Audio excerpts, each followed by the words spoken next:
Hey guys, welcome back to another Weird Wednesday. I'm Ashers, and this is...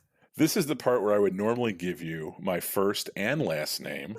I'm not going to do that this episode in light of recent events, and I will only refer to myself as Dr. X. Oh no, okay. From my Well, bunker everybody, somewhere. this is Dr. X. So, it's terrible because I think this time around we've got a lot of new people, and what a lot of those new people what they came here for, unfortunately has kind of had a wrench thrown through it, and that's okay. So we had, I'm not going to say his name, but we had a guest on last week, and we put out an episode with an interview with this guest that made a lot of claims. He claimed that he was an alien hybrid or whatever, so we talked to him. He didn't like the show, but not only didn't like the show, he got irrationally upset about it. And so I made the executive decision to take it down. Mostly because one thing that I will absolutely not do here is exploit anybody that I believe has a mental illness. And I do believe that this particular individual does have a mental illness. And, I didn't want to be the reason why he would cause harm to himself or even others, as he was threatening. But so I decided to take the episode down. I don't know how much I should say about it. He just became very irrational, I guess, after listening to the show, and just didn't. He accused us of using his last name, which never happened. There was some things that I think he made accusations that were completely false. He made accusations about our intentions, which I understand can't be proven.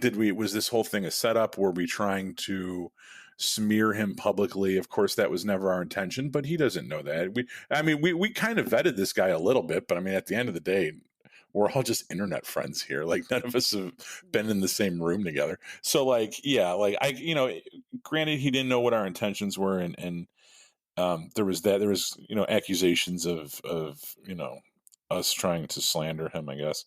But then there was also stuff that was just flat out not true. Right. He kind of claimed that he didn't know he was being recorded, which is ridiculous because we did this via Zoom. We planned it, and we tried to do it during Zencastr. There was very clearly this was an audio recording setup. He claimed that we used his last name, which we never did. Never did. And even if we had, there was never anything. This was a learning experience for everybody, trust me, because yes. Definitely moving forward when we have guests on, there'll be some kind of written document outlining everything that everyone will, agree on before. And I think that's kind of, not that I think we did anything wrong here. I'm not suggesting that at all, but no. I definitely think that, what did we learn today, Charlie Brown? Well, we learned to really vet these people a lot further. And if our instincts tell us that there may be an element of instability, that could carry on to other aspects of it. You do an interview with somebody and they kind of seem a little off. They're not going to stop being off when the interview's done. And this guy's reaction when he heard the interview he was very upset by it, which, fits the MO. I don't know. Whatever, put it out there. I do believe that there are people out there that are contactees. Sure. I think that they are legitimate. I think it's even possible that, some of the stuff that he was saying could apply to other people.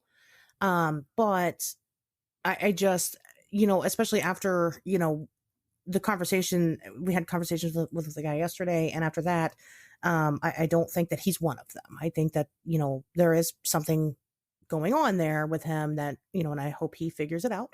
But, I don't, yeah, to feel uncomfortable, I guess. I don't want you guys to not reach out to me because you might feel like, I don't know, I might give you the short end of the stick here because that's not what I'm about at all.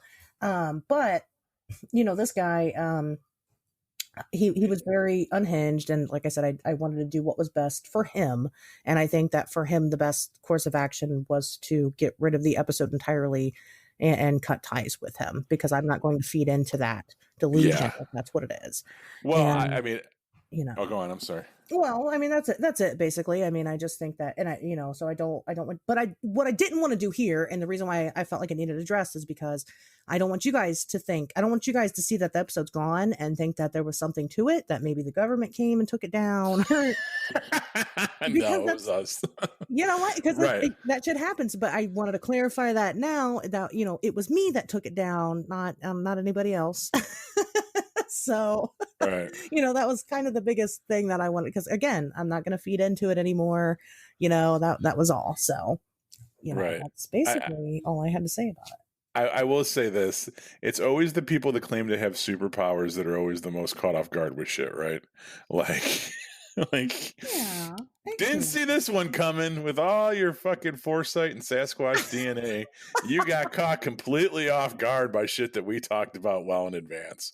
So Well, I always find that interesting. It's always not to label gender with this, but I've noticed in life that it's always the girls that claim to be psychic that always forget about things and overdraft their bank account. You know what I mean? It's always the girls that claim to be psychic that get completely bamboozled by guys that lie about their intentions. You know, I don't know. So I think if someone claims to have extrasensory abilities, kind of look at where they're at before you attribute any weight to those statements. Which is a really dickhead thing to say, but whatever. That's Dr. X for you. You know, Dr. X well, plays by a whole new set of rules. I disagree with Dr. X, but that's okay. All right. That's all right. We're allowed to disagree sometimes and not get mad about it. But so anyway, so that's that, and that's all I'm gonna say about it. That's over.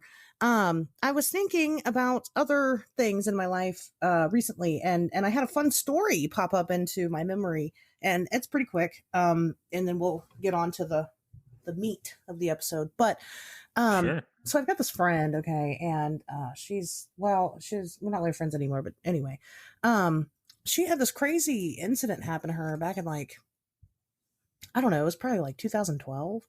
And she received a text message one day, and it was from herself. What? It was from herself. And it said Null, Null, Null. But it was dated in the future. It was sent from the future.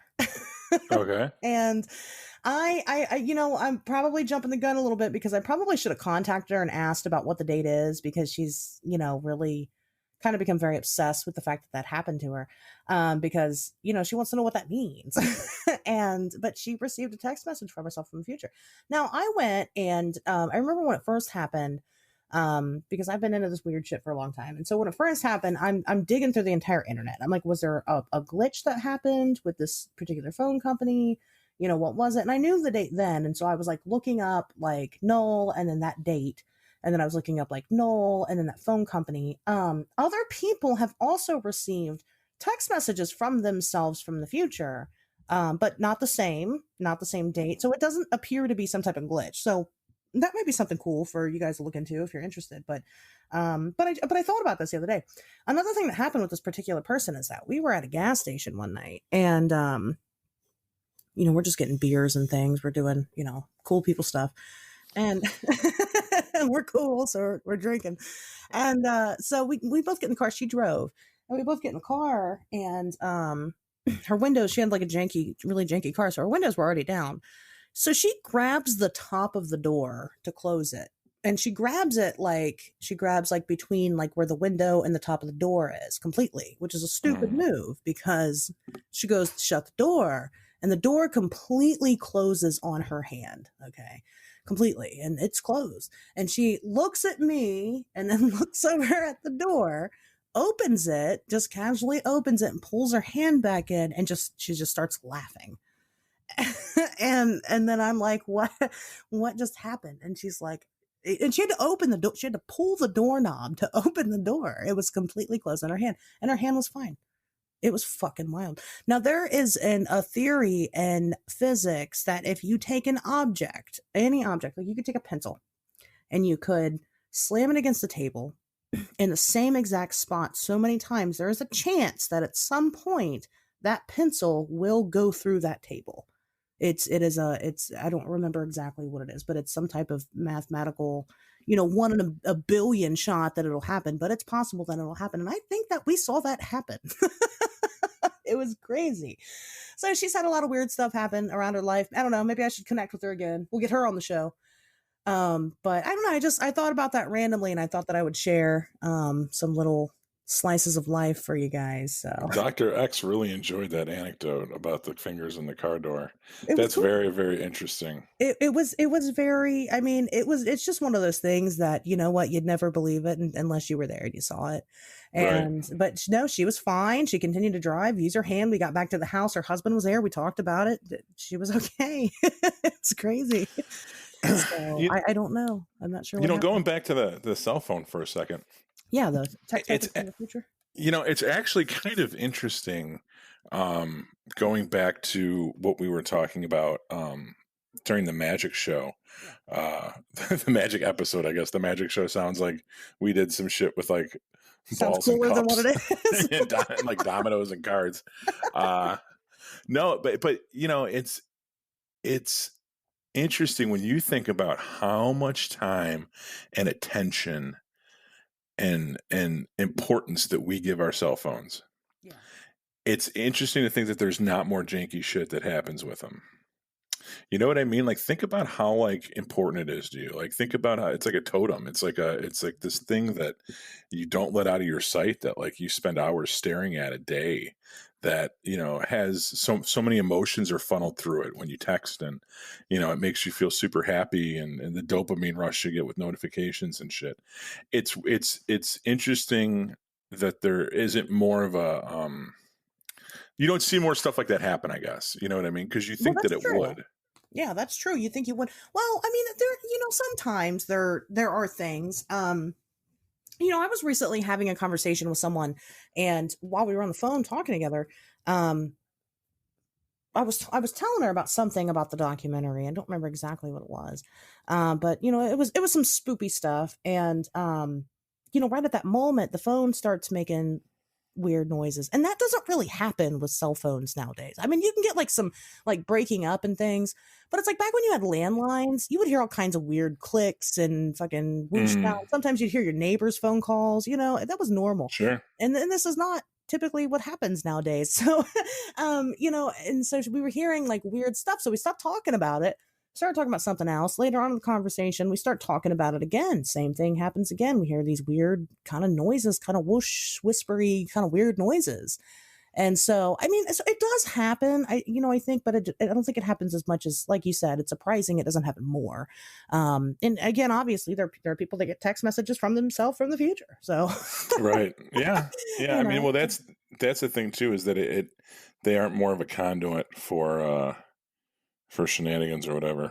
You know, I you think that remember. like Oh, go ahead. go on. I'm sorry. Well, I was saying, I remember the text message that she received was sometime in not November, but December. But I don't remember the exact year. I wouldn't be surprised if it was 2020. But I remember I had texted her about it just randomly because I tell people about it and they're like, "What? That's crazy. That's a crazy story." I'm like, "I know." So they've got a lot of questions. So I'm like, "Well, I'll text her about it." And Hmm. it's like, I'll text her right now, live on the show, guys. It's in the action. I'm going to text her. But I remember I texted her about it and asked her about the date, and it was close. It wasn't like the next day or even that year, but it was like crazy close. And I was like, wow, that's soon. That's scary. But yeah, I mean it happens. I'm gonna text her right now. Hey. But what date was your text message from the future? From? I'll just say from. She'll know what I'm talking about. Let's see. Right. We'll see. We'll get into the episode and we'll see if she ever she'll probably respond. So I'm curious. But no, I thought about that earlier, and then I thought about the hand thing, those both weird occurrences with the same person. And I just, like I said, I thought you guys might enjoy a little bit of high strangeness. So Sure. that's what you're here for. But we're gonna shift gears a little bit. We're actually gonna kind of come back down to earth and talk about something that is a little more close to home, a little more recent. But we're going to talk today about the smiley face murder theory. So, this is happening where? Primarily the Midwest, is that right? Right. The the theory was put together by some detectives from New York, A right? team, right? Right. And it was originally connected 45 deaths in 11 states. Mhm. And those states are all over the Midwest and the East Coast.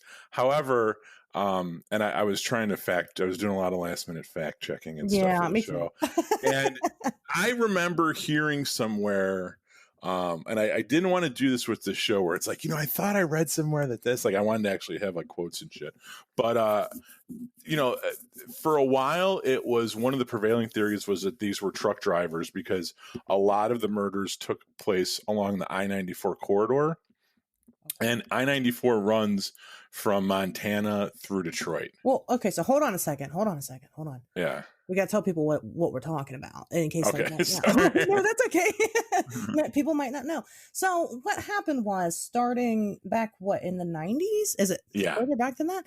Starting in the 90s, a lot of men a lot of people come up washed up in water all the time dead. In case you people didn't know, water is a very popular place to put a dead body for various reasons. But there are a lot of accidental drownings. Most people that are found in water, they're usually found fairly quickly, usually within about 2 to 3 weeks. And when they do wash ashore, there's usually some type of, there's marks, if they were shot, there's a gunshot wound, whatever. If they're murdered, it's usually pretty obvious. But not always. That's not always the case. But they're typically still lumped into accidental drowning. So they're finding these bodies of a specific profile of male washing up in areas. But what they're also finding in those areas and kind of where they would be dumped at, because they can kind of track and see where these people would have fallen in or dumped, was that they were also finding these graffitied smiley faces in the areas. And I don't mean that they were found like in just under like bridges and stuff. Like I think there was like some that are like on the rocks of certain shores even. Yeah. And to take it a step further, some gravestones have been of the deceased have been vandalized after the fact with smiley faces as well. Right.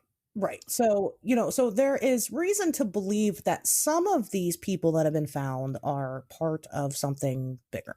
So, going back to what Pat was saying here, you were talking about the truck drivers and Right. So they were the different police departments. It was two detectives in New York, Kevin Gannon and Anthony Duarte, that along with a criminal justice professor and gang expert, Dr. Lee Gibberton, who was out of Minneapolis, they all started working together and comparing notes, and they found that there was lots of police departments all over the Midwest and through to the East Coast that had these cases, these unsolved cases of young men, early 20s. They go missing from a bar one night. They disappear several days, weeks, sometimes months later. The bodies will surface around a body of water, although the bodies don't necessarily look like they've been drowned. And right. there's a case that we'll get to later where I'll go into detail where it was very clearly not in the water for as long as he was missing. And sometimes the cases are left open, or sometimes they're just closed and they figure that someone got drunk and fell in a river or something, Right. right? Right. And Most of them are when like they started leaving going through, bars. Like the last place people saw them were leaving bars late at night. or at a bar, or just at a Right. bar, not Right. necessarily leaving, but they were, it's young men that go out drinking, athletics, usually athletes, and then boom, and then they kind of vanish. Now, some of them And have been there's another thing. found. Oh, go ahead. Oh, another thing too, as far as like we talked about the graffiti and the around the crime scene as well as the grave sites. Supposedly, and this was another thing I was trying to look up so I could get the direct quote, and I didn't find it in time. There's supposedly another identifier that has never been made public, Oh. that the detectives that are doing the investigating on this, and I guess the Oxygen Network of all fucking things, the They did have like a Oxygen, whole special on it. yeah, just recently about this, but uh, they suggested that there's another identifier that they've never made public because they don't want to do copycats, and it's kind of their way to vet these things a little bit more, and they're being very closed lip about it. But yeah, there's another identifier too. I did not realize that. They'll do that sometimes, and that makes sense. But Yeah. that does. I mean, because then teenagers will go out and be like, "I'm going to put smiley faces all along the river," or whatever. When was the last? Because I'm having a hard time finding this out. When was the last purported victim that we think happened? It was sometime in the 2010s, wasn't it? I mean, it was pretty recent. Do you know that? 2017. That's what I thought. Yeah, that's what I was. What was it? It was a young man from Pittsburgh. Is what we think it was the last one. Right. That was the pilot episode of the Smiley Face Killers: The Hunt for Justice, which was the docuseries on Oxygen TV. Okay. That premiered less than a year ago. But I knew about this going back as far as like 2008. Coast to Coast AM had an episode. I don't know how. I'm assuming that everyone here is at least somewhat familiar with Coast to Coast AM. But yeah, Ian Pundit, who was their Saturday night host, covered this. It was one of his favorite topics to come to, and he would do updates constantly because he was based out of Minneapolis. He would do updates even if it was just for like the first hour of his show. Like, he didn't always dedicate a whole show to it, but he came back to this subject fairly frequently and captivated me just from the fucking get-go. And just to kind of talk about myself for a minute here, Dr. X. Oh, Dr. X. when Dr. X was went back to community college in his early 30s, they had a filmmaking. They had a film festival, and we made a fake trailer for a movie called The Killer in Yellow, which was it played with The King in Yellow, which is a famous short story that's about a poem or a play that if you see, you go crazy, but also the Smiley Face Killer stuff, and that film won for best editing. Oh, really? Okay. Yeah, and it was interesting because then a lot of stuff that we put in that movie ended up in the first season of True Detective like 10 years later. Oh, that's cool. Well, if you, I don't know how familiar you are with that, but like, that was The King in Yellow and Carcosa and all the shit that was, all that stuff's supposed to be tied in together, right? Did you, oh, go ahead. I'm sorry. No, so I was just going to say, like, this thing, like, for the imagery of it, the using the smiley face, logo, like, anything with branding always kind of intrigues me, I guess. And the fact that you're having the conspiracy aspect of it too was real wild, that like it was a group of people that were doing this across the country. They were targeting men. That's kind of creepy. And the fact that in a lot of these cases, the men are, they'll find the body a couple months later, but when the body's found, it's only been dead for a couple hours. So it begs the question, as opposed to what like happened, what typically happens, with people, right? Like the level of decomposition doesn't match the amount of time they were missing for. So obviously something's happening in the interim, which if you're a creative person, your mind just goes crazy with what the fuck is actually happening here. You know what I mean? Yeah. It's not like the people are being necessarily tortured to the point where they're mutilated, but you can hurt people in different ways and not necessarily leave scars. Some of them had, I don't think all of them, but I think it was just some of them were roofied, right? They did toxicologies on them, and they were finding whatever it is, GHB or whatever in their system. Yeah. And so it's like, okay, well, and that's another thing. Again, these people, they're not, these detectives aren't, they're not just making wild guesses here. They lump these people together because they fit a specific profile physically, in their social life. And then, on top of that, all of the markers with the murders themselves that happen all make sense together. So, it's not that there's not anything to it. So, funnily enough, I will tell you, I'll admit this, air my dirty laundry in public here. I found out about this from Dr. Phil, and don't tell anybody, but I watched Dr. Phil. What? Yes. This And was on Dr. Phil? yes, there's a whole Dr. Phil episode about it. Yes. And Oh my God. yeah. And I like Dr. Phil's like true crime stuff because he will fucking just tell it like it is. It's pretty nice. But he's a trash doctor. Don't go to Dr. Phil for advice. But it's not a real Go to Dr. X. go to Dr. X. Did you pick Dr. X on purpose because of this episode, or did you just make it up? No, it's my fucking name. What are you talking about? Ashers. you are the Dr. X. Yeah, my name's Ashers. It says that on my birth certificate. You need to get people to Google me, Pat. Stop it. Don't we? What did you just say? We gotta take the show down now. I did not give you permission to use my first name. Oh, I'm sorry. I'm sorry, Doctor. Dr. X. Anyway, am I the only one that's seen Dr. X? Probably. Anyway. God. Like I was saying, so it was on Dr. Phil, and that's how I found out about it. And the consensus on Dr. Phil was basically that, there's almost no way that these things aren't connected together. It's just now. So it's not, so there are people that challenge the theory, but that's not very popular anymore to do. So now the big question is, well, who is it then? Is it a single person? Is it a group of people? If it's a group of people, why? What's the motive there? So I don't, it's difficult to know, because it's like, if it was a single person, you would think that they would, they're traveling to these different areas. Now, granted, they're not all, crazy far away from each other or anything, but they're traveling around these different areas. And even though, there are serial killers that are into like basic strangulation and, things like that, it just seems so silly to me to waste a kill on not being gruesome, I guess. I mean, if you're going to kill somebody, wouldn't you go all the way and kill them? I mean, really, really good, kill them good. That's probably really insensitive.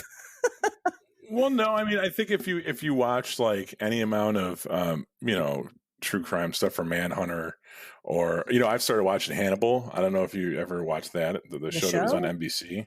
Holy shit. I've never watched different people killing different. Oh, it's good. It's really good. For being network TV, it's bloody as fuck too. Holy shit. And it's like gross. It's really good. Yeah, that's my favorite. I like that. I'm into that. Yeah, no, you would dig it. Yes, you would dig it. It's very well written too. It's very classy. It's not what I mean, I knew it was good because a lot of people were talking about how good it was, and then it got canceled and they brought it back and yada yada yada. But no, it's fucking solid. But anyway, you watch any of that stuff, what do they always talk about is different. That's why they have profilers, because different people kill in different ways for different reasons, right? So, like, yes, the fact that they aren't necessarily mutilating their victims. In fact, some of their victims die from heart attack, which is kind of like distressing, like where they just like terrified or somehow tortured or whatever, to the point that they fucking died of a heart attack. Like, that's like they were terrified to death or something. True. I don't know. But drugs. But yeah, the fact, I don't. Yeah, and maybe that's it. Maybe it's really just about the hunt. It's about pulling it off. It's about capturing them and killing them, because it doesn't seem like they're mutilating them or they're torturing them in any way that leaves large amounts of physical evidence. So, well, like if it's a group, but they're all like, and they're not like they're not. They would have to have a reason to do it. It could be money motivated, so they could just be robbing these people and killing them quickly and dumping them, or again, maybe they die accidentally and they're just like, oh, okay. But why would they leave a calling card? I mean, why would this person leave a calling card behind? Well, what would be the obviously something sadistic is going on in their head to leave that moniker, to let people know, yeah, I did this. Well, also, or the cases where the deaths don't really hold up to scrutiny, which they know that they'll be put under. Right? Like if you can't kill a person in dry land and then dump their body in a body of water and expect people not to realize that they were dead when they hit the water. Yeah. Right? Like they're going to figure that out. Might not figure it out right away, but at some point they're going to figure that out, unless you think you're going to get lucky, and they're just going to like be like, oh, well, looks like a drowning to me, and it's going to leave it at that. But if all it takes is a couple pokes underneath the surface to uncover what's really going on there, then you really didn't go through great lengths to cover your tracks. And it's almost like you're playing a game, with the police, right? So that might be an aspect of it, is the hunt, the cat and mouse game, right? That's true. There's a movie coming out this December Yes. uh, It was just that announced last week, wasn't it? I know, which was crazy because Yeah. it has nothing to do with this, but it's written by Bret Easton Ellis, who's one of my favorite authors of all time, who did Rules of Attraction, American Psycho, Less Than Zero, The Informers, Lunar Park. I'm just going to keep mentioning every single book that he's ever written because I've read them all. But he's also a very good podcaster. Is he really? Oh my God, yeah, really? You haven't listened to his podcast? No, I had no idea he had a podcast. I think everything's hidden behind a paywall now, but holy shit, he's good. He's he's not. There's very. I know we don't do politics here, but Dr. X definitely is on the same wavelength as Bret Easton Ellis when it comes to socio-political matters. Okay. And yeah, he's very, he's just he's this bitter. Yeah, he's like, because I don't know. I don't want to describe him. He's me and him are. I think me, him, and Joe Rogan would have a good time together. Okay. We'd have to find a hot tub, but yeah. So anyway, he's writing this movie, and the movie takes a lot of liberties with the case. I haven't seen the movie, but I did. I did watch the trailer, and it's set entirely in California. It's very gay, which we'll get to in a minute, because Bret Easton Ellis, spoiler alert, he's gay. But it also seems very faithful to mythology as far as how they kind of kidnap and some of the things they do. But it also definitely plays up the organized conspiracy aspect of the case, right? And going back to the Bret Easton Ellis thing, like that's kind of like his MO. Like that's like his brand, is to do like, these like very erotic, like him making like a gay horror movie, like, is not surprising at all to me. But when you think about the fact that these young, attractive, athletic young men are going missing, right?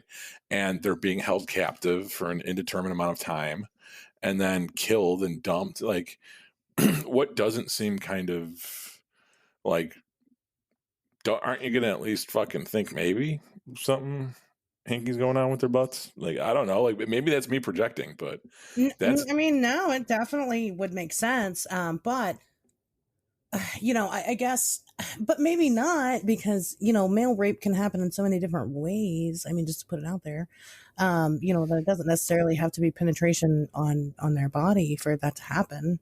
Well, with enough lube, you can pretty much make sure that you're not going to leave a whole lot of tearing or disfigurement or anything. You know what I mean? I mean, I don't know if someone's fighting you, but then again, if they're so drugged up that they're not able to fight, who knows? I mean, hey, we're creative people. We can figure out different scenarios.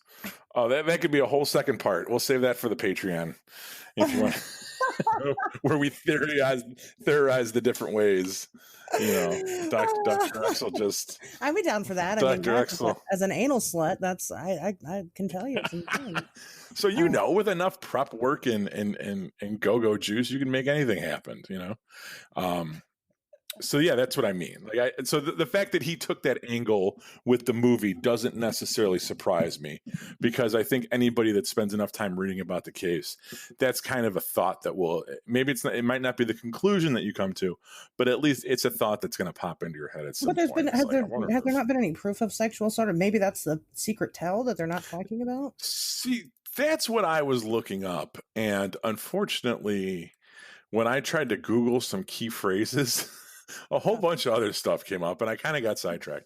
So, like, I don't know. Only imagine. Right? In Dr. X's professional opinion, I don't know. Because, that is one thing I'll say about it, is that, trying to research it, there's really not a lot out there about it, which is weird. It's. Well, there is, but there isn't. Like, there's a Rolling Stone article, but the Rolling Stone article says the same exact fucking shit that the Wikipedia page says. Right. There's not a whole lot of diverse information. Like you said, there's a Dr. Phil episode. So you got a Dr. Phil episode, you got a Rolling Stone article, you have a mini series on oxygen, but it's all the same stuff. There's not diverse, and there's not a whole lot of theorizing, which I think is kind of unfortunate, because I mean, even if you try to like look up the motives, like, well, why would they do this? Who do they think is doing it? They're not really saying. They're all the information that's out there is more about connecting the dots and proving that the conspiracy exists first, than taking it to the next step, which is to answer the obvious question: well, who the fuck is it, right? Hmm. Um, Well, so one thing about it is that, like the smiley faces, if you look them up, they don't all look the same. no, they don't. So one theory that I kind of have, which is probably pretty out there and very incorrect, but hey, crazier stuff's happened.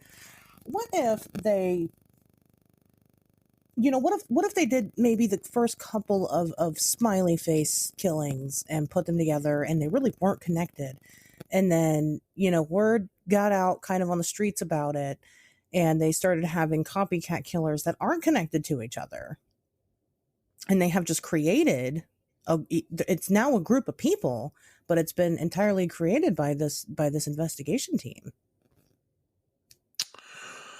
Well, I mean, there's always the possibility that this is kind of being organized and carried out on the dark web, which I know is kind of like a blanket term that people use just to describe Everything bad. not Reddit, or you know what I mean, or something that's not fucking mainstream. But yeah, there's a possibility that it could just be something that nerds are doing to try to kill jocks or whatever, and there's liberties that are taken, and everyone approaches it a little bit differently, but there's also enough signifiers that attach it to the greater movement. You know what I mean? Here's the thing: there could have been letters sent to the fucking police. Right. We There's a don't lot of know stuff that we that. probably don't know. Right. Okay. Right. And that's what I think is important to keep in mind. When you see a case that's this strange, that this is what this widely reported, this generally accepted as being true, if this is what they're telling you, what are they not telling you? Well, so Right? are you familiar with the Delphi murders at all? No, That no, is please. in actually it's in Indiana. There were well, it's also known as the Snapchat killer.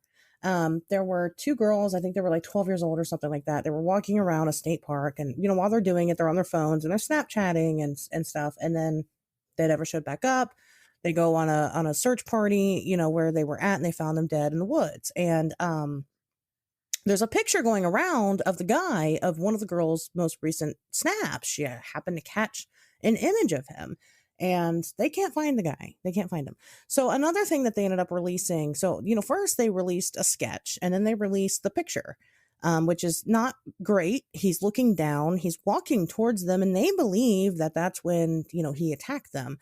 But then after that, they ended up releasing more because they haven't found him. So they released. They ended up releasing a clip of his voice. Somehow they had a clip of his voice. And I think it's supposed to be from a voicemail that one of the girls tried to they tried to call somebody, or maybe they accidentally called somebody and they got him talking. And all he says is down the hill. And, and he says it in like a weird whispery voice. And so they're trying to identify the guy that way. But they have said that there's way more to this voice message that they will not release. Just last week, or maybe the week before, very recently, they released helicopter footage from them doing the search party, where you can see,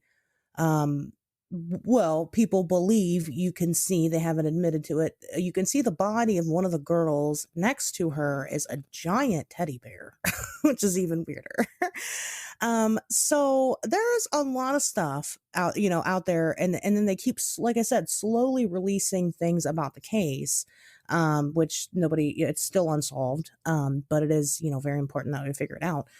So they still have more. We know they have more because they've admitted that they have more. So that's the thing with a lot of these cases, is that I follow a lot of the true crime cases. I try to catch them from the beginning. The Watts case, which is really big, the Chris Watts thing. I followed that since the family went missing. I, was on top of it. I, that's another thing of mine I like to do, is true crime. So, but there's a lot about these cases that you don't know until it goes to trial and until that shit is finished. So, what is it that they know? What do you think the extra tell could be? I mean, do you have any personal speculation about what it might be? No. Did you see that? Can you check your phone real quick? She Are hasn't you texted me familiar with back yet, by the way. Are So, you familiar with this picture that I just sent you? oh God, I'm scared. Oh yeah, I I'm am go- actually. Yes, I am. It was yeah, I taken figured you would. in a parking lot, wasn't it? Yeah, so there, and not to get completely distracted, but of course, this is what we always do. Sure. I'll post this on the Twitter feed, so make sure you check out our Yeah. Twitter. Yeah. Please do.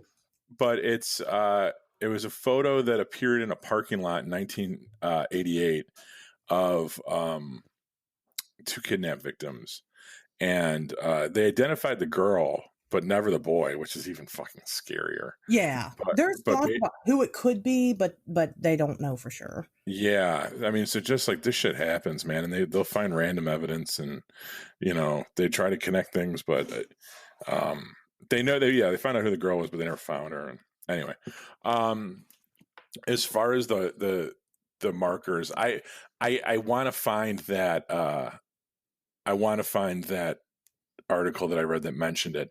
And if I was smart, I would have done it while you were telling your story right now instead of looking up this other fucking thing to distract us. But I want to say it was something at the crime scene. It was something that was left behind. It wasn't like physical evidence on the bodies or anything like that. Okay. It was something like that was like found in the vicinity, or maybe it was always by this, or I don't know what. It was always next door to a JJ Fish, Well, like I said, or I mean, just whatever. like, yeah, with the Delphi voicemail, I mean, fuck yeah, I'm morbidly curious to know what is on it. Why is it so bad Right. that they can't release it to us? And it's like, if we had that information, even if it is terrible to listen to and hard to listen to, maybe somebody could identify it if we had more than just a weird whisper of down the hill, because it doesn't help. You don't even know what the fuck he's saying, really. It's pretty bad. And so it's like, why even tease the public with we've got more, but we can't show you what more is. And it's maddening. There's a baby I've been following, a baby's case. Her name's Amaya Robertson, and she went missing at 6 months old. The mom says that her boyfriend took the baby to the babysitter, and then she decided to go pick the baby up a week later, and the baby's not there. Nobody knows where the baby is. She said that the boyfriend knows where the baby is, but he won't tell anybody. And this happened like 2 years ago, and the baby's never been found. The mom's gone on. She's had another baby. The boyfriend's free. They're all walking free. And you know what? Nobody will probably ever know what happened. And it's fucking sad. So, I mean, things do go unsolved all the time. Things that nobody even knows about. You would think a missing baby would be big news, but it never was. Yeah. And it's just, it blows your mind. It really does. So like with something like this, again, people don't really know a lot about the Smiley face murders. It's kind of Right. seemed almost like an internet urban legend, really. Some of the But things I looked at was like, the crazy thing is that it's 100% not. right, you it's know, actually not. like yeah, if you look at and not that Wikipedia is the end all be all, but I mean, if you go to like active serial killers in the United States, this is one of them. And whether or not it's one person or it's a series of people or it's like a gang, which, like I said, one of the three people to kind of originate the theory was a gang specialist from a college in Minnesota. He was a professor. That this could be part of a gang initiation. This could be part of a gang or some kind of cult or something that exists within the United States, and it's just not, you know, um, it's just not widely publicized, I guess, because it is. It's on Dr. Phil, and there's a TV show about it, But the point is, it only affects a certain demographic, right? So I'm neither a young man nor an athlete. They definitely wouldn't. And it was funny when I was researching this. I distinctly remember a night in my late 20s when Dr. X was about your age and just finishing up medical school, Yeah. where I went out one night, and I don't think I was drugged, but I was well, first of all, I'm going to tell that story next because I definitely was drugged once. But I got really wasted and got on the bus to come home and went in the wrong direction and got basically lost in Chicago, and like eventually found my way home, but then like went to this diner that was like at the end of the block where we lived, and they had like one of those bars where like you would sit and order, and fell off the bar stool and cracked my head Oh, and gave myself a concussion and walked home wow. and went to bed, which like you're totally not supposed to do. and then like realized the next day what had happened and that I had a concussion. And it took like 2 days for like my brain to like recalibrate because I was all fucking wonky. Um, and you know, that would have been the perfect opportunity for somebody to fucking snatch me, and nobody wanted my ass. Dr. X doesn't have to worry about getting yanked off the street anytime soon. Unfortunately, and 10 years ago, I didn't either. You know, the other thing is when I was putting myself through med school, I was working in a hotel, and I went to somebody's room once to like fix the HVAC or something, and they were having a party. They were clearly getting ready to have a party, and they were in a suite, Okay. and they were like, "Hey, man, do you want something to drink?" And I was like, okay. And they're like, "Here, have a Coke," and they threw me like this like bottle of Coke, and it was like one of those like mini bottle of Cokes, Okay. and I opened it up. And when I opened it up, like it was carbonated, it like popped, but it didn't really crack the same way Okay. as when you're opening a bottle for the Fresh first time bottle. and you Yeah. break that seal. And I remember kind of looking at the dude like, has this been open already? And I drank it. And then I realized like 45 minutes later that it was totally laced with something. And I was working an overnight shift from like 11 p.m. to 7 a.m. at the hotel, and it was an awesome night. I was just like, I was so I Wow. had to. I called one of the other engineers that he was a British guy that used to be a DJ, and he was like, "Oh, they gave you fucking GBH or whatever," but it didn't knock me out. Like I didn't get like blackout drunk. You know how if you take like what do they call that shit? It's like not Special K, but Okay. what do they call it? Where you drink it and it's like, what do they call GBH? And Roofie? Yeah, but nah, that's like if you take too much of it. Not Molly. Oh my god, I'm so old right now. I can't remember the name I of don't know it. what you're talking about. You drink Not it? jungle juice. Yeah. Purple? Is it purple drink? No. It's like clear. Oh no. You gonna Google it? Google I it. am real quick. Not absinthe. It's not ayahuasca. I don't know. Talk about something else for a minute. Let me look this up. Okay, so yeah, one time my best friend Will, he was given a drink with acid in it, and he didn't know. Oh, Yeah, and then he starts tripping, and he had a horrible time. So, it was li- not good. It makes me feel. I can't imagine. I've done a lot of acid, and I can't imagine like not knowing that you're going to trip, and then all of a sudden you're tripping. so it's called Liquid G, which is liquid GHB. I'm sorry, but it's done in a certain it's a certain way that if you don't take too much of it, it doesn't make you black out. But that's the problem is that if you take too much of it, it's the date rape drug. But if you take just enough, then you stay awake through it. Fucked up. And you have a real good time. I had a real good time. Oh, I probably got writing done that night. I did all my anatomy homework, and nice. Oh, I guess Yeah, I've never done that before. I guess it's still drugs that I haven't done in my life, surprisingly. yeah. The new generation needs to come up with it. Like you guys are. I guess DMT is big now, but that's not even necessarily new. It's just popular now, I but mean, it's not easy to I don't get. like do a bunch of drugs now. I mean, I do some drugs, but not a bunch. Right. I probably shouldn't put myself out there like that, but Well, and Dr. X's medical opinion, everything is good as moderation, But I'm very excited that Oregon decriminalized most pretty much all drugs. I think that's a great idea. Um, I think we should do yeah. that. And that's about as political as I'm going to get about it. But yes, I think that that's a great idea, and I think we should all do it. And I think that we would. I think it'd be great. I think it'd be a good time. And I just want Yeah. people to do drugs. That's it. I mean, I think if you've got the time to do them, go ahead. I don't anymore. Like that's the problem with like all the really good stuff, with the exception of DMT, which is why I'm very curious about that because that's supposed to last beginning to end, front to back, the whole thing, like 45 minutes, right? Yeah. Like there's a half an hour that's pretty intense where you go to Mars or whatever, and then you come back and you're fucked up for 15, and then you're pretty much good to drive a bike or, whatever. And that to me seems like where I'm at right now in my life. Like I don't mind getting that level of fucked up.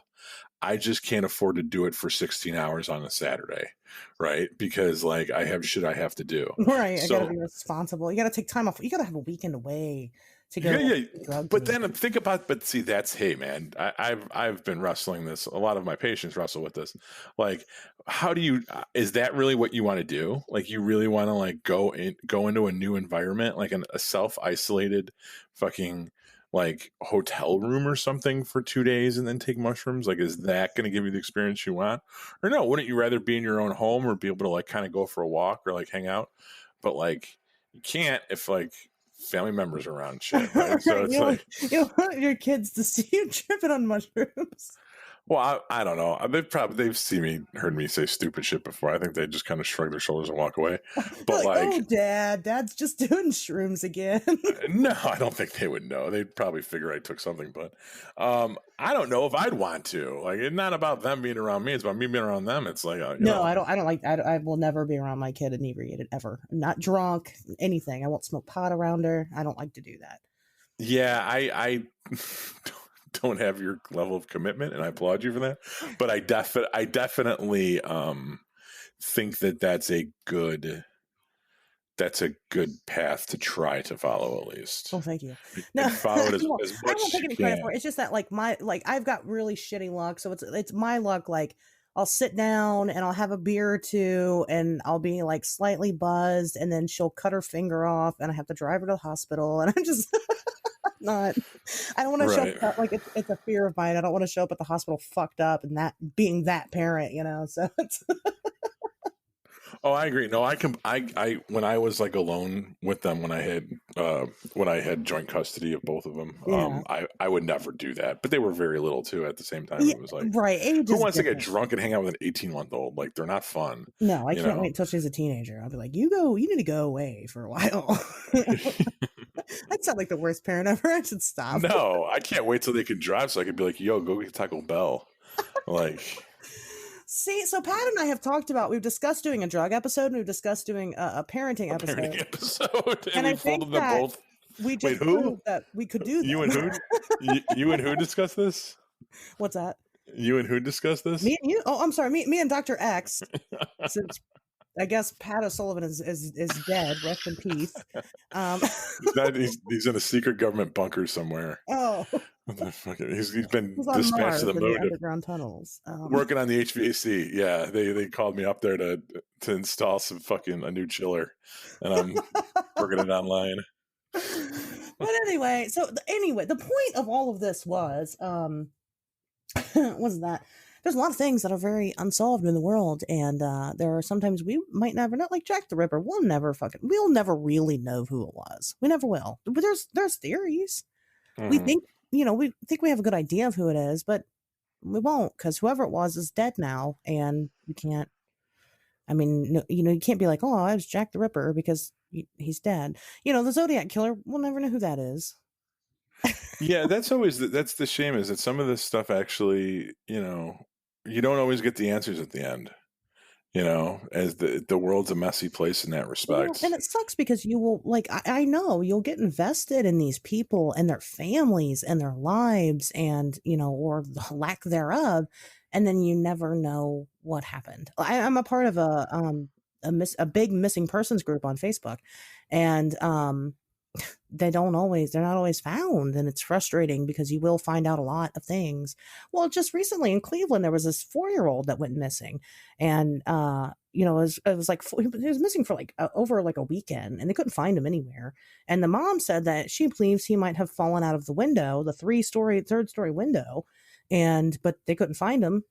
And so the apartment complex had a pool where they were living, and they've searched the pool. It was pretty much drained of water, and he wasn't in it. But then a couple days later, they searched it again, and he was in there, and Yeah.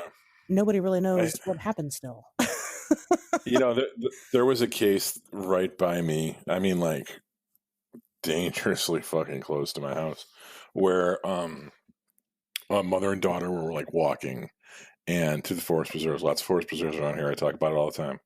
And I don't know what happened, but for whatever reason, the daughter decides to go back to the car. She doesn't want to walk anymore, right? So she goes back to the car. half an hour later, mom goes back to the car. Daughter's not there. And they look for her. They can't find her. Supposedly, they ping her cell phone, and it pings by an apartment complex a couple miles away. But they don't know if she's there. They don't know if she's there with a friend.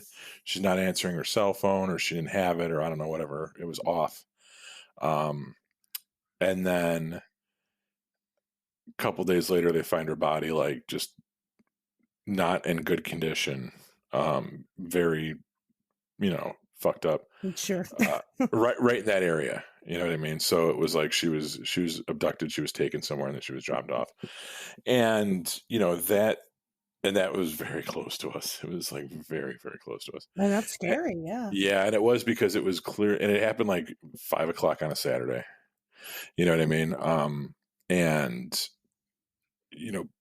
people do that, and people do it, and it's just, there's a lot of things to consider, like the movement of the body, like was she at the apartment, or did the guy just take the cell phone back to the apartment? If she brought her back to the apartment, if they brought her back to the apartment, how'd they get her in and out without anyone noticing? Like how many, there's so much stuff that happens where you're like, how did no one see this? Like the fact that kid wasn't in the pool and then he was, well, then where was he in between? At what point did he die? At what point was he dropped? And there's just all that shit to have to fucking think about.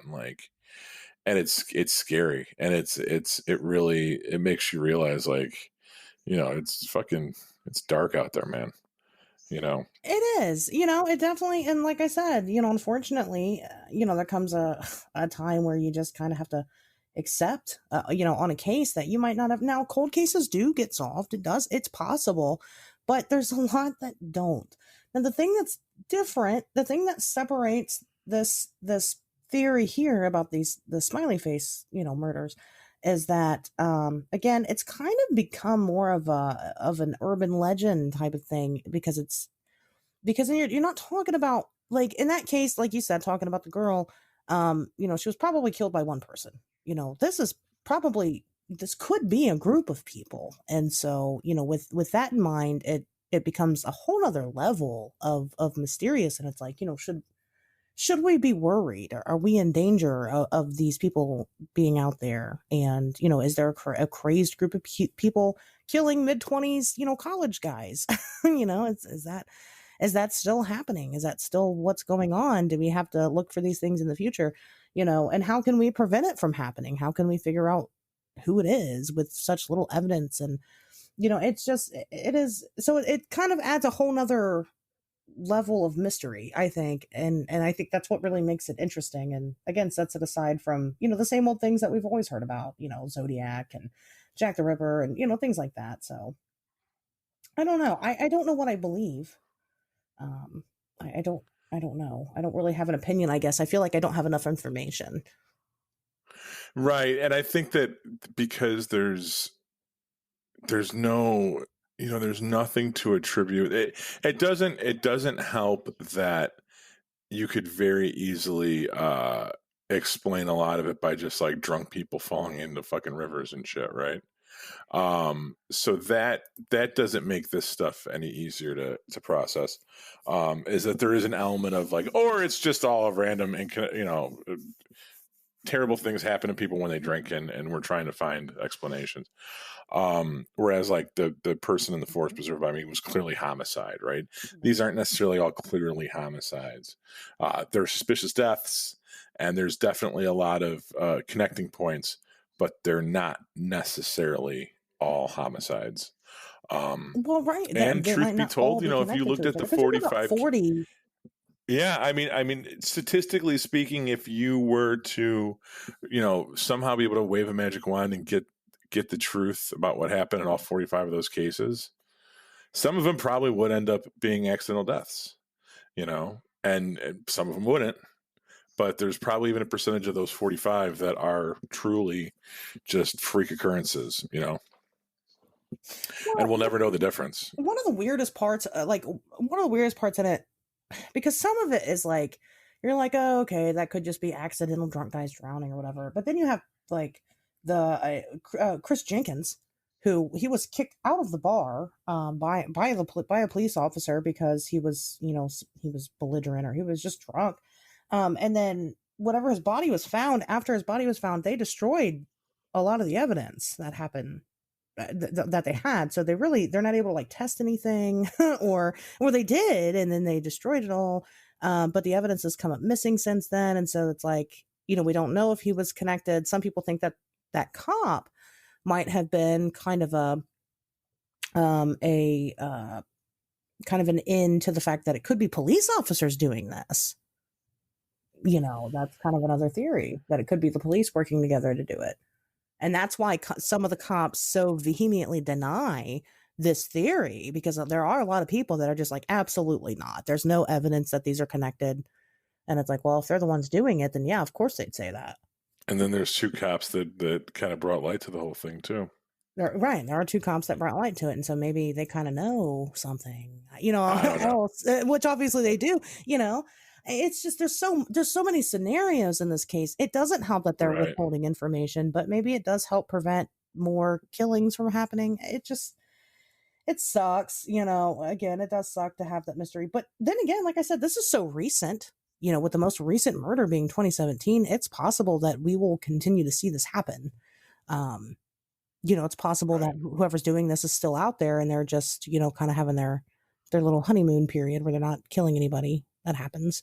Or whatever. Or maybe they wanted to take the heat off of them for a while and wait until people were done talking about it. But of course now it's back again. So I don't know, we'll see what happens when the movie comes out. I think that'll garner more attention for it. And I think more people will be interested. So it's kind of a relief that there's going to be a film, because maybe there will be more of a demand to figure it out.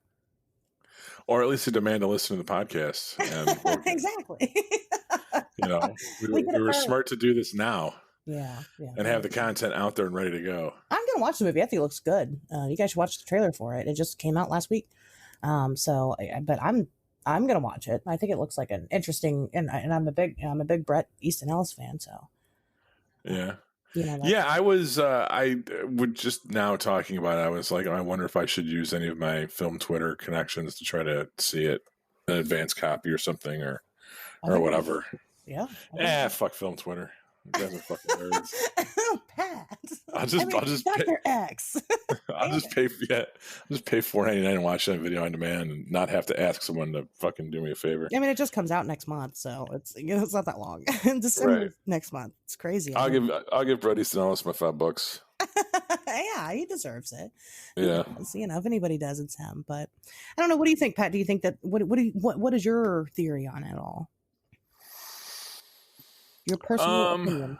I think it's I don't have necessarily a theory, or I don't think I want to give shape to it.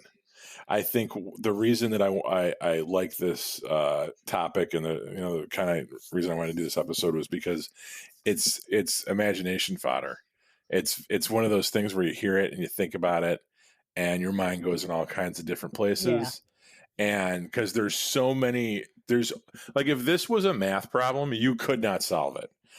You do not have enough info. There are too many variables. It could go in too many different directions.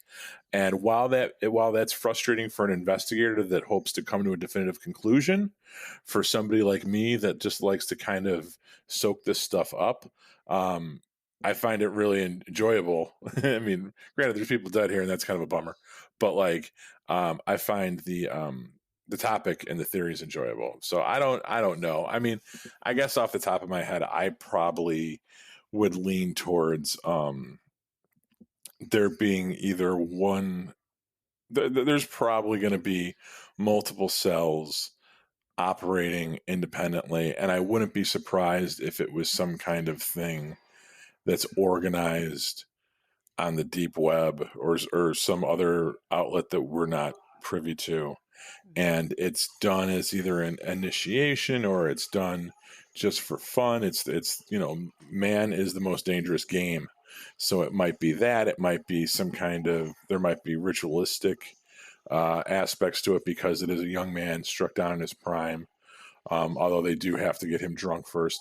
And then I think that there's also the matter of, you have to take into consideration what they may be subjected to between the time that they go missing and the time that they are eventually killed. Right. And I think that is going to have that is going to be, if you knew that, Hmm. I think you would have enough to maybe almost kind of start to solve this case. But because we don't know that, and because nothing's really been said about it, even though it totally seems like there should be something. I mean, these guys are found without a mark on them, like Yeah. nothing, Right. Yeah. nothing, and they die of heart attacks. Like, But that's the thing. And so there's, estimated to be about 40 cases that are all connected to this. And if you look at, and of course we can't sit here in an hour and a half time and go through every single case, but every single one, they're all individual cases that have very different aspects to them. Like I said, the Chris Jenkins thing is interesting. That's uh, that's enough to give, to give some type of, cause for concern. And if you're into this stuff, if you're a big true crime junkie, get out there and look at the individual cases. It is hard to find information on. It can be, but I think you guys can do it. There's a Facebook group actually that you can join. It's called the Smiley Face Killers. And it's got a decent amount of members. I'll tell you what, some of these people, actually, we kind of talked about it in private, but some of these Facebook detectives, man, they will solve anything. So well, yeah. I mean, and I know I brought that up. Like, we should start doing that. The one case that I want to throw out there for people, because you kept mentioning that one dude's name. Who do you keep referring to? who did I say? You're like, oh, Oh, check Chris out the case. Jenkins. Okay, Brian Welzian. He was a 21-year-old college student, went missing in Chicago. And I remember when this happened. And there's a couple people, like, whenever this happens, like, it makes the news. And I remember it happens fairly often. There was another guy that I want to say was like an Indian. I don't want to say medical student because that sounds racist, but like, he was like a college student that also went missing. It's very similar circumstances. And they think he fell in the Chicago River because he was drinking downtown, which is bullshit. But with Brian Welzian, went missing New Year's Day 2000, and his body was found on a beach 77 days later in Gary, Indiana. Okay, Wow. which is a decent amount of. I mean, it's Lake Michigan, but it's almost the other side of Lake Michigan. It's We got halfway to some the other distance, side of yeah. Lake Michigan. I've heard horrible things about Gary, Indiana. Oh yeah, well, it's where Michael Jackson's from. So Yeah. his body, so it was missing 70. It was found 77 days later. However, when they did the autopsy, evidence suggested it had only been dead for 36 hours. Okay. So he was missing 77 days, but he was only dead for about a day and a half before they found him. Okay. So he was alive somewhere for 76 fucking days, 75 days, right? Okay. And there was no water in his lungs, or I guess sand in his stomach, which is another thing that happens. His organs were mostly intact, which doesn't happen when someone's in the water for that long. And evidence suggested he died of a heart attack, which is the one that I kept bringing up. So that, to me, like, you look at that and you're like, there's no fucking way that this dude went into the water on New Year's Eve, floated around until, Jesus Christ, the middle of fucking March. Alive, right? Is with the Right. I mean, like, that's the thing. I mean, but you could say, like, oh, well, that medical examiner was wrong and blah, blah, blah, blah. I mean, they can go back and forth. There's no fluid in the lungs and all that. I don't know. So that, to me, is, and obviously he went missing from Chicago. So that, to me, is super, super sketch, and I'm not going to say that that is indicative of all of the cases. But it's kind of a common theme. People, they're missing for 2 weeks, but when they find the bodies, the rigor mortis suggests they've only been dead for 24 hours, right? So, like, this is something that I think, to me, would be, if there was one piece of the puzzle that I really wish I had, it was, what do they think happened during that time? Because he's obviously being kept somewhere. And I think you find that out, and you find out more about what the motive is, and all that stuff. Well, right, exactly. That's what I'm saying about these cases is that when you break them all down individually, they're all so weird, and there's just weird stuff around them. So I think it is. I think it's worth jumping down into. It's fun, but Mhm. if you're one of those people that it drives you nuts when you can't solve the case, don't do it. Because Right. spoiler Well, alert, they still don't know who's doing it. Um, right. but if you want to get active in the investigation, you're more than welcome to. The more people in on the case, the better. So I definitely, suggest that people go out of their way and look at each individual one as much as you can find and see for yourself, what it is. But, still, God, it really bothers me. I wish you wouldn't have told me that there's something else that they know that we don't know. Yeah, once again, I wish I spent the time trying to look that up instead of talking about fucking whatever. You probably still wouldn't have found out what it was. Yeah, right. But I mean, at least I would have been able to have the verifiable source where I found that information. Yeah, somebody said there's some other kind of, I don't know, gang Google it yourself. And then, and, another thing, if the listeners, like, of course, if you're have off the wall abductee stories, or you just like saying Sasquatch a lot, and you want to be an interview guest, please reach out to us. But also, um, if you guys know of any good true crime stories that you think we should dig into or do an episode on, let us know that as well. Yeah, definitely. Because Because there's so much these are out there. yeah, and these are always fun to do. I like them. I'm into it. I will be doing which, I kind of announced on my Twitter today that my plan for next week is to film all next week, but I will be doing a true crime series on my YouTube channel. Oh, okay. So yeah, that'll be a part of it because it's, that's again, just been another passion of mine for as long as I can remember. So, I might as well put it out there. You guys seem to like it. So, well, as soon as I know something, we'll see. Now, just because I'm filming next week doesn't mean it'll be ready next week. So I just want to clarify Right. that. Editing, I hear, is a bitch. I don't know anything about it yet, so it'll be very interesting. But yeah, that'll be part of the series. But I'd like to do more of these true crime things. I'd like to do an episode on necrophiliacs. I'd like to do one on cannibals. I'd like to do, just kind of some general, and then just some weird, obscure cases like this. The stuff's interesting. So, but no, I'd like to talk about it some more sometime, and hopefully you guys want to listen to it some more sometime. So. I could avoid the necrophiliac episode. I think it's interesting. I don't know. I think fucking is awesome on its own. You don't gotta go messing it up by involving dead Well, things. but it's about power. It's weird. I don't know. Is it? I guess everyone comes at that one from a different angle.